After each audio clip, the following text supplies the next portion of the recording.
The United States not only were told that the missile problem had been resolved, but they knew in 1994 that the chemical weapons problem had been resolved.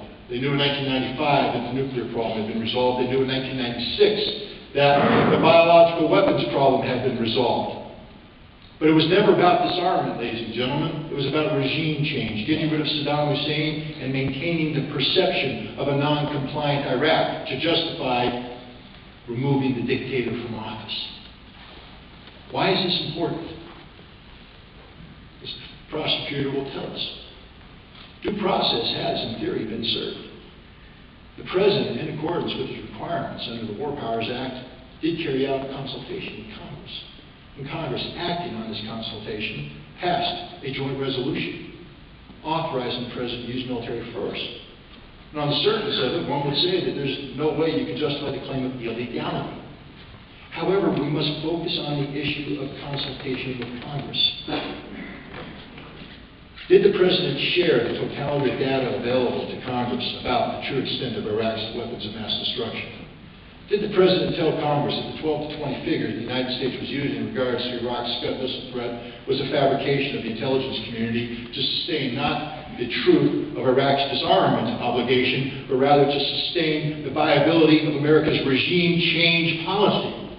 Did the President explain that when we speak of anthrax, that we knew there could be no anthrax because Iraq only produced anthrax in its liquid bulk form, having a shelf life of no more than 3 years, that Iraq never produced anthrax in dry powder form, so when Colin Powell held up the white vial, Colin Powell knew he was lying. It was misrepresentation.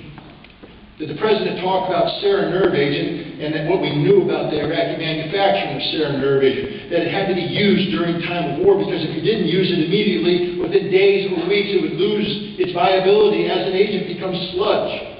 Did he explain that to Congress? Or did the President and his agents in his administration willfully mislead Congress?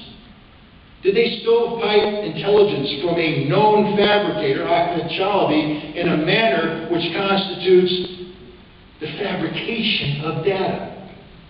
Did the President and his agents commit fraud? And was there a conspiracy to commit fraud? And I do believe that these are questions worthy of an investigation by the United States Congress on this issue. Now, it's curious, we have some names over here. One of them is Senator Hillary Clinton. She seeks the office of the presidency. I'd like to call her as a witness and ask her the briefing she received. She has claimed over and over again that she had no basis upon which to judge the veracity of the president's statements. She is a liar. I briefed her staff personally. I sought to brief her personally on this issue. I call her a liar in the same way I call Senator John Kerry a liar. I briefed him in person. I spent a lot of time in Washington, D.C., briefing senators and representatives on the issue of Iraq's weapons of mass destruction program. It was a truth they found inconsistent with their political future. You see, their political future depended on their ability to support the notion of Saddam Hussein as an evil, worthy military intervention. So when we speak of fraud and the conspiracy to commit fraud, one of the roadblocks we're going to stumble upon is the fact that the body we require to carry out this investigation is, in many cases, guilty of the same conspiracy we are accusing the executive branch of being involved in. Is the war in Iraq illegal? I don't want to prejudge due process. But would due process be served by investigating this issue? You're damn right. And the 4,000 Americans who have lost their lives, the 10,000s of Americans who have been wounded, and the hundreds of thousands of Iraqis who have perished deserve nothing less. Thank you very much.